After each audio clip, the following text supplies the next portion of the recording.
And the question for this rapid visual is, what's a good tool for avoiding mistakes and making more accurate drawings? Well, notice these light gray guidelines in light letters.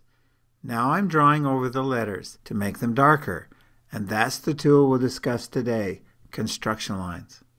And with construction lines, you do the drawing twice. You first construct the image in gray, pencil, or color, then you overlay it with darker lines.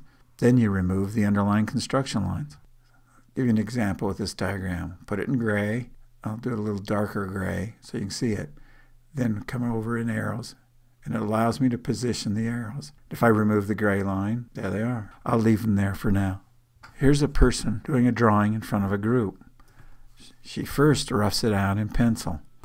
If she roughs it out light enough, you can't even see it, but it gives her a place where she can put her line work and then come over the top with a darker color. Gives you more control of what you present. Now let's draw something bigger in 3D. Let's draw a car. Draw the box, the guidelines, and then we'll come in and draw the car inside. Side window. Draw the wheels, the sides. Put little swishy lines here and there. Without the guidelines, I couldn't draw that car. Rough it out, rough out the bottom. Put a little tone, and there we got it. Now let's do a person's head. Put it in 3D. First the guidelines, basic position of where everything is. Then come in and draw the head. That's kind of an ordinary head. Let's make this stranger. And change it into an elf-like person you'd see on a street in a strange town.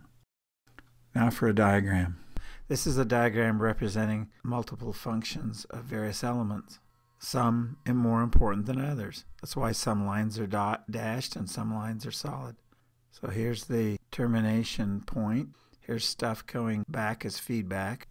And lighten a little bit. Now I'm going to come over the top and put in the details with a darker line. You might use this for a business or design meeting. You might use it to explain something. It's an explanation diagram showing relationships and interactions and the flow of things. Here's another arrow, and it's not as important, so I'm making it in a weaker color and dashing it. Now the output arrows into these final 3 termination points. Here's a major big one. Now for some details. You can just put words or colors or tones, but on this one I'm putting images of what's going on. This is a diagram signifying ideas coming in. I'm filling in these nodes with little drawings to illustrate the function that's going on within them. Here I have to cover 3 major points. 1, 2, and 3. These are plus or minus points. And as usually happens, I have to draw an eyeball on some diagram. So I'm putting an eyeball, and this is an outside observer, and they have to go from that point over to this point over here.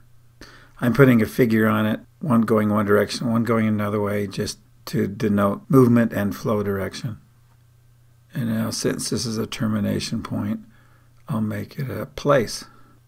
And here's a building, put in the front door, and here's somebody coming in, and let's add a tree, a bush. And now down here we'll do the functions that come out at this point. It's interesting to watch people and their reaction when you put these little drawings in an otherwise boring diagram.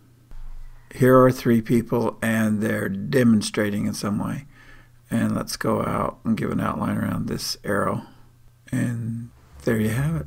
So you have different ways we could use construction lines to make drawings more accurate and avoid mistakes. And this has been a Rapid Visual. See you next time.